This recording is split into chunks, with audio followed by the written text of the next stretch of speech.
talk to Gage.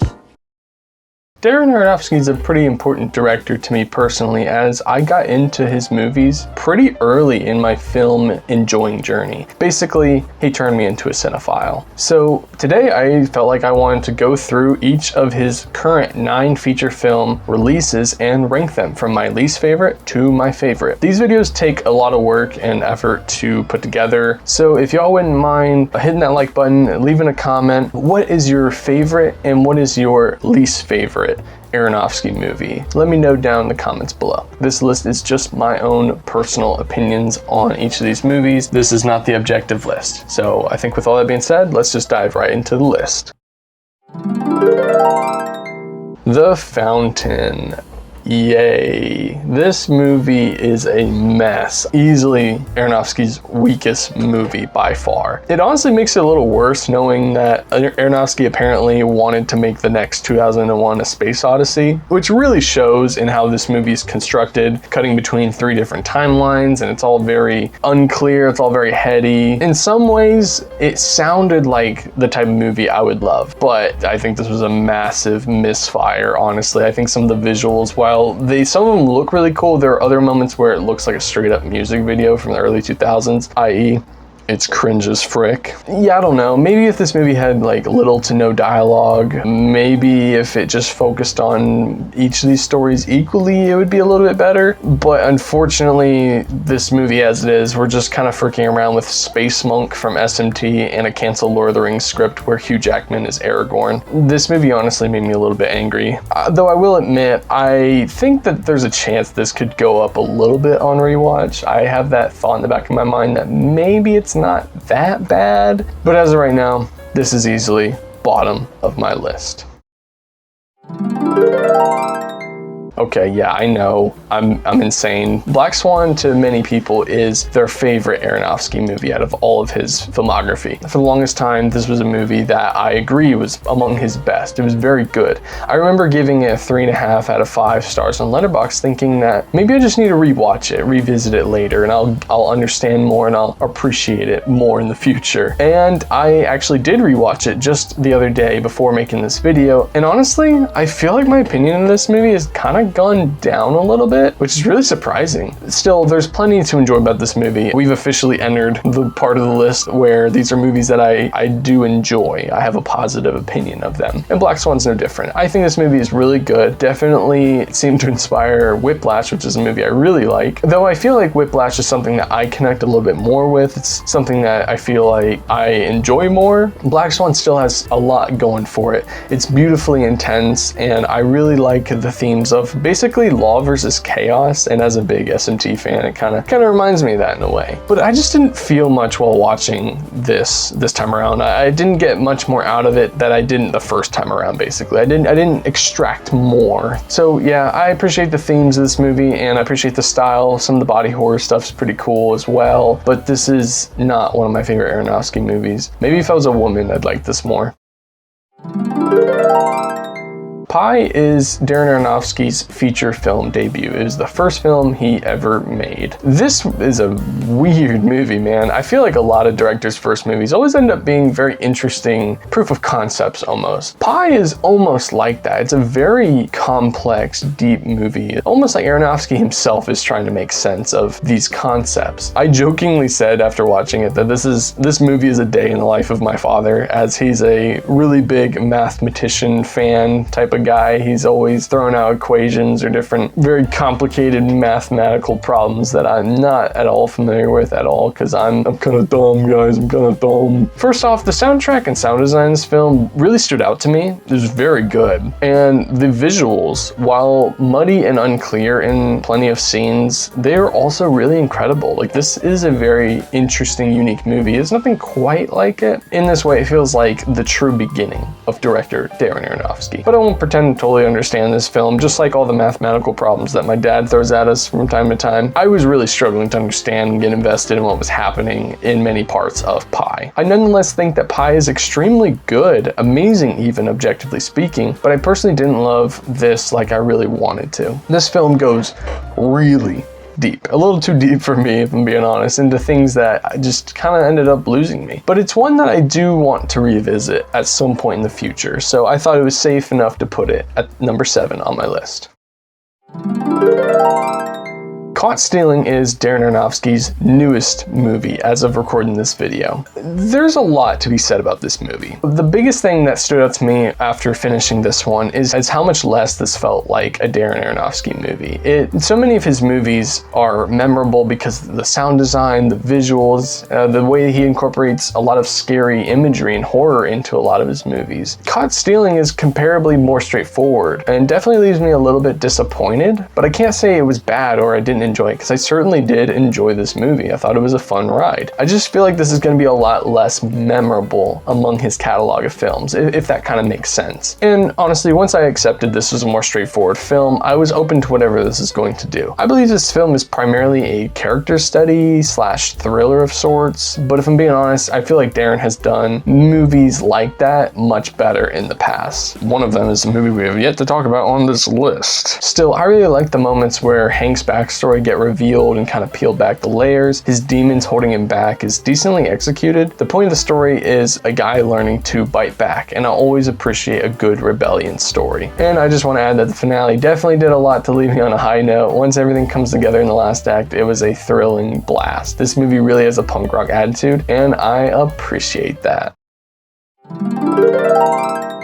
So I grew up in a Christian household, and I remember watching the movie Noah from Darren Aronofsky when I was a kid. I used to think it was pretty mid. If you had asked me before I rewatched this just the other night, I would have said I think this is like his weakest movie, if not maybe his second weakest. And that's because as a kid I found this movie to be very boring, and all the adults around me said that it was not accurate to the original biblical story. But I think it's safe to say, after 11 years, guys, can we all admit this is easily Darren Aronofsky's most underrated movie? I found so much to enjoy about this movie, even though it's not 100% accurate. Yes, that is definitely true, but I still feel like this is an interesting story being told, kind of using the biblical story of Noah as a basis of a whole new story. That's kind of how I view this a little bit. And it does take liberties from there, but I personally overall enjoyed this subversive adaptation for what it is. To begin with, I have to talk about how gorgeous this film is, guys. Like, between the watchers and the way that they're designed and so weird, and then like certain sequences in this are shots I've never even seen before. Usually if you see a shot in a movie, you're like, oh, that's really good, but it reminds me of this other shot in this other movie. I couldn't say that about Noah. There were so many instances where I was like, that looks insane. I've never seen anything quite like that. Like the sequence when it cuts between all the animals and they're changing and stuff, like that was crazy. And it's just a really gorgeous looking movie from top to bottom. I feel a little bit mixed on how they explore Noah's belief that humanity should end. The way that they went about this, I think, was very fascinating. I just feel like the way they were saying it was maybe had me a little bit more mixed. So that would have been my biggest critique of this movie. I just feel like he goes a little too far in being kind of insane and losing it. I can somewhat understand, like, imagine if the entire future of the new world was literally on your shoulders. Like, that kind of would mess a guy up, I feel like. In terms of what they're exploring, I think it's very compelling. I just think that maybe Noah comes off a little bit too crazy too fast, and I think they should have made the movie rated R and probably gone further, showing just how terrible humanity had become at the time. And I think that would have really gone a long way. Though I will say, even though I'm mixed on the execution of some of these ideas in the story, I do really like the way it pays off, and I think that made it worth it, even if I was a little conflicted on how they got there. I just thought the payoff of Noah dropping the knife was a beautiful moment that really got me to tear up. So yeah, as a passion project for Darren Aronofsky, I personally found a lot more to enjoy about Noah than I did the first time around, and I'm just as shocked as you that it's this high on the list.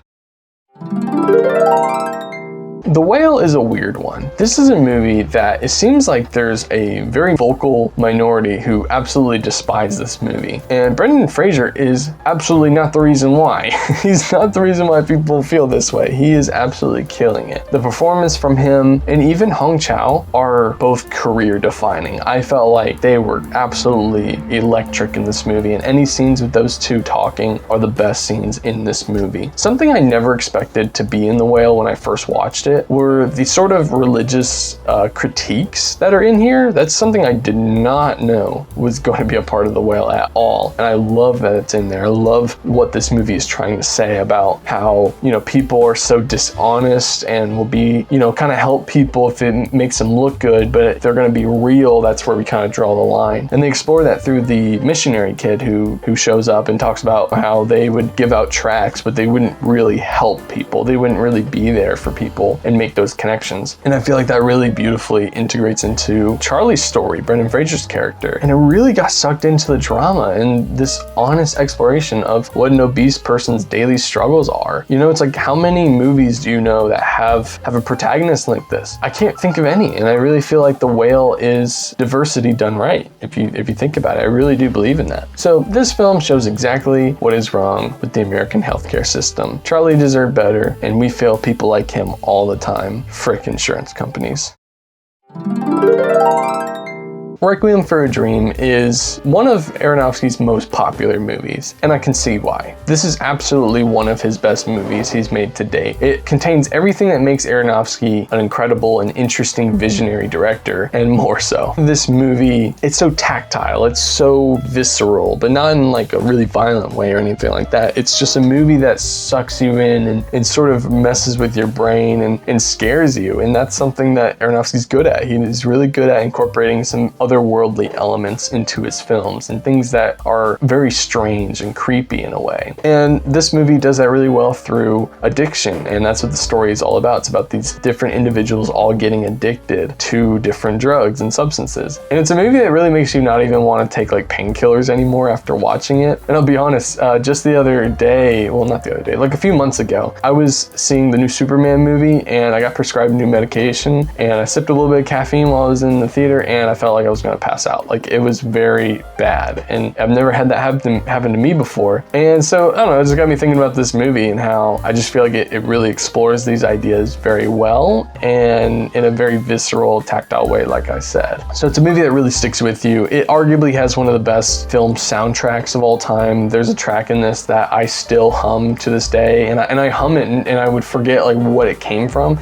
till my brother reminded me it came from Requiem for a Dream. So yeah, I absolutely love it. I love the way that the movie portrays marketing and how they market different substances to us, and it's a pretty complex movie, but it's really fascinating and it's quite a journey.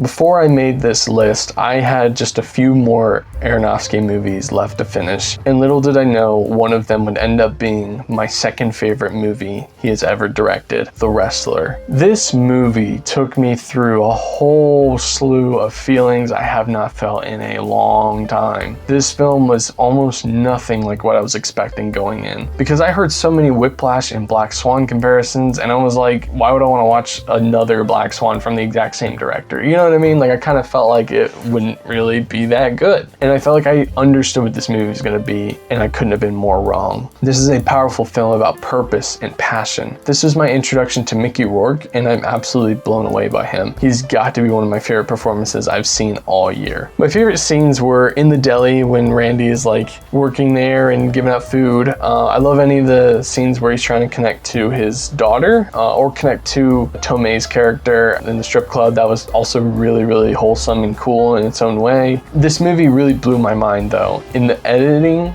and cinematography. This is the big stuff, guys. I love how this movie waits so long before they show Randy's face. There's always these consistent close-ups of us following him from behind, or we see him in shadows or far away, and it builds this mythical image of him, almost like we're seeing him from the same perspective that his fans see him. He's this mythical figure, this inhuman, superhuman basically. And then I love how this movie, being a character study, starts to peel back the layers, and then the editing kicks in and it really becomes a little more messy. There's moments where instead of Mickey, like talking to someone and they'll cut to a new scene, it'll kind of be him talking, and then it cuts the few seconds when he like turns around, he's about to exit the room, and just like shows him walking out it. It's those little touches that to some people may seem like, oh, like that's kind of weird, that's kind of jarring, but it stands out because in an important way, really, because it's something that's different. We're not used to editing like that in most movies. The movie Breathless had find editing kind of like that. And I don't know, just on a baseline, I kind of like the way it looks, but here I really feel like it serves a further purpose in the movie, showing that this is a human, this is a real person who is just like us in a lot of ways. He has problems with his own personal life, his daughter, and trying to fall in love and figuring out what he wants to do in life, and absolutely blew my mind. And I love how this movie looks, I love how it sounds, I'm obsessed with these aspects of this movie. It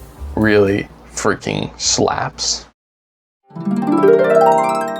So this is probably the last movie you'll expect it to be at number 1. Mother is a movie that everyone seems to not like. Although I guess it's not entirely true. I feel like this movie is highly underrated. Let's discuss. Mother will always have a special place in my heart, as this was my first Darren Aronofsky movie. It was the movie that introduced me to him and his style. It was a style of movie that I fell in love with. I love movies that are deeply spiritual and psychological, movies that incorporate horror into themselves and explore very interesting, deep concepts in unconventional ways. And to me, Mother does that. It's a movie that, while it seems somewhat obvious once you finish it what the movie's about, I feel like both times I've watched it, I always find it more interesting than the last. I always find that this is a really special movie, guys. I really think that. It's visceral, bold, terrifying, poignant, dreamlike, surreal, and it's a massive film from Darren. This concept alone is so original, and really it just feels like the type of movie that's never been made before. And I think that's awesome. That's what makes it so interesting. And Mother is like a new type of horror almost. It's like this invasive type of feeling that you get to where